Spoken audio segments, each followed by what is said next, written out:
Halo teman-teman, bertemu lagi dengan Pratsna di sini. Kita masuk ke renungan yang ke-14 yang berjudul Kotak.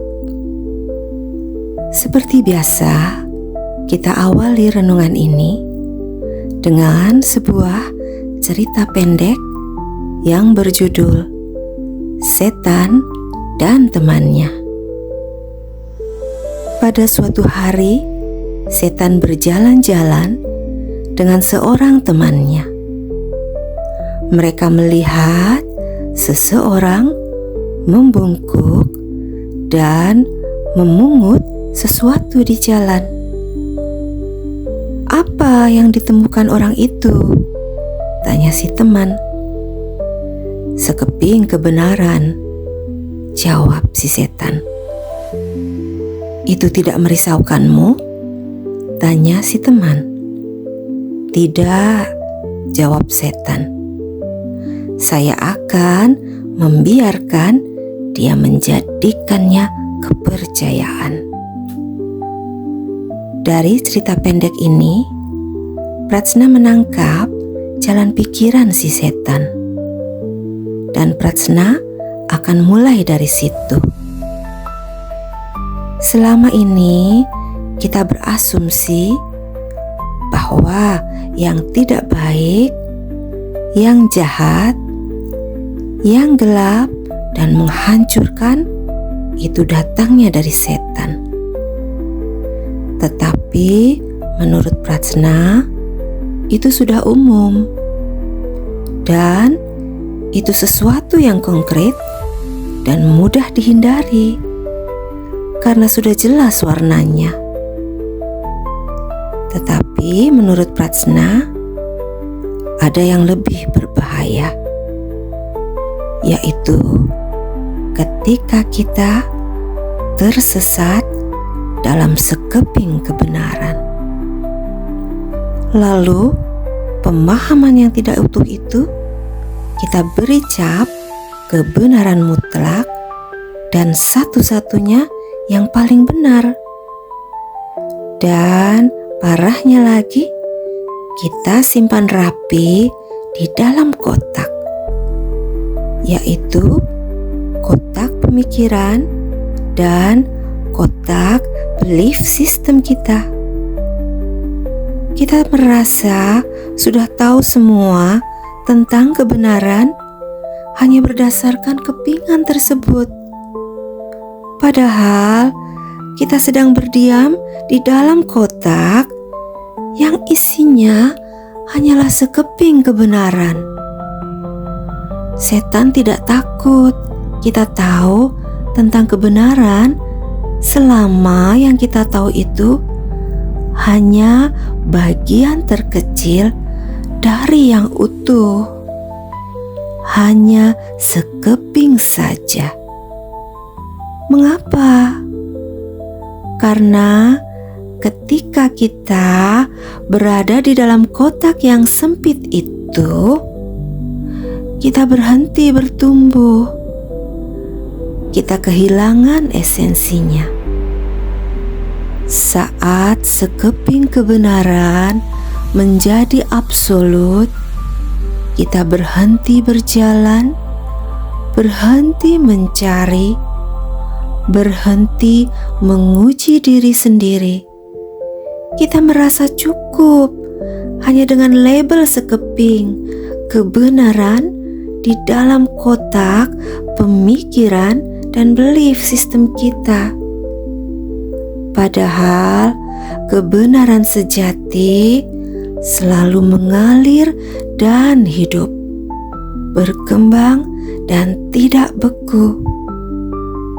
Dan ketika sekeping kebenaran itu dikemas dalam bentuk ideologi atau kepercayaan, maka jadilah kotak itu sempurna untuk manusia menjadi kerdil dan bodoh batinnya. Kotak itu kelihatan sempurna dan bersih, tetapi berbahaya karena ujungnya adalah kesombongan dan penghakiman. Dan yang paling berbahaya adalah fanatisme. Dan ujung dari fanatisme adalah membunuh karakter, membunuh kesadaran, dan akhirnya membunuh jiwa. Karena itulah setan tidak takut jika kita hanya menemukan sekeping kebenaran lalu menjadikannya mutlak dan satu-satunya yang paling benar. Justru setan menari di situ. Dia bersuka cita atas kebodohan batin kita, atas kotak yang kita buat. Yuk teman-teman, kita masuk ke ruang kesadaran dan kita coba melihat diri kita sendiri dengan jelas. Apakah kita ada di dalam kotak itu? Jika iya, yuk kita bongkar kotak itu dan keluar dari situ. Kita lanjutkan perjalanan untuk mencari jawaban ke dalam diri, ke dalam batinmu. Temukan kebenaran yang sejati dan utuh. Bongkar pemahaman yang salah. Biarkan batinmu tumbuh. Biarkan jiwamu merdeka. Dan temukanlah kepingan-kepingan kebenaran lainnya.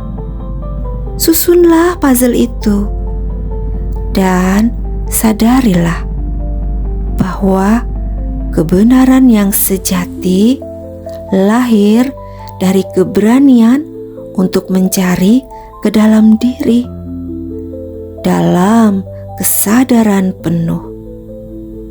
Lalu, apa hubungannya dengan hidupku, Pratsna? Yuk, kita lihat dari helikopter view sehingga semuanya nampak jelas. Kotak fanatisme bisa terjadi di mana saja dalam hidup kita setiap hari, dalam berbagai aspek. Misalnya, di tempat kerja, ketika kita begitu fanatik pada satu cara kerja saja dan menolak semua perubahan. Lalu, di dalam keluarga, ketika kita sebagai orang tua merasa pola asuh versi kita adalah yang paling benar. Lalu, di dalam hubungan sosial, kadang kita begitu yakin dengan pendapat tokoh tertentu, sampai kita menolak sudut pandang orang lain. Bukan karena orang lain itu salah, tapi karena kita sudah nyaman di dalam kotak keyakinan kita sendiri. Dan yang paling menyedihkan, ketika kita masuk ke kotak fanatisme dalam sistem kepercayaan kita. Oke teman-teman, yuk kita keluar yuk dari kotak kita. Kita terbuka terhadap perspektif lain, sehingga kita pun melanjutkan perjalanan jiwa kita untuk tumbuh, untuk merdeka, dan batin kita pun kaya. Oke, terima kasih teman-teman sudah berkontemplasi bersama Pratsna. See you in the next journey through this channel. Jangan lupa like, share, and subscribe ya. Bye-bye.